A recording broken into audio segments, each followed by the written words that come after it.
রমজান মাস এসেছে, চারদিকে আলো, মসজিদে তারাবির নামাজ আর ঘরে ঘরে ইফতারের প্রস্তুতি। ছোট্ট রিয়াদ খুব খুশি, সে এবার প্রথমবারের মতো অর্ধেক দিন রোজা রাখবে। সেহরির সময় রিয়াদ ঘুম চোখে উঠে বলল, আম্মু, আজ আমি সত্যি রোজা রাখব।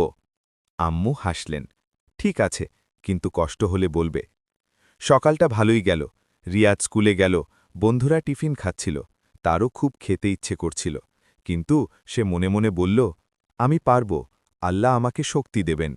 সে পানি না খেয়ে ধৈর্য ধরে বসে রইল। স্কুল থেকে ফিরে সে একটু ক্লান্ত লাগল। তখন সে দেখল তার দাদি কোরআন পড়ছেন। দাদি বললেন, রোজা আমাদের রাগ কমাতে শেখায়, ধৈর্য বাড়ায়। ঠিক তখন তার ছোট ভাই তার খেলনা গাড়ি ভেঙে ফেলল। রিয়াদের খুব রাগ হল, কিন্তু সে থেমে গেল। মনে পড়ল, রোজা রাগ নিয়ন্ত্রণ করতে শেখায়। সে ভাইকে বকা না দিয়ে বলল, সমস্যা নেই, আমরা একসাথে ঠিক করব। দাদি হেসে বললেন, এটাই আসল রোজা। বিকেলে রিয়াদ দেখল তার বাবা কিছু খাবার নিয়ে মসজিদের সামনে দাঁড়ানো মানুষের মাঝে দিচ্ছেন।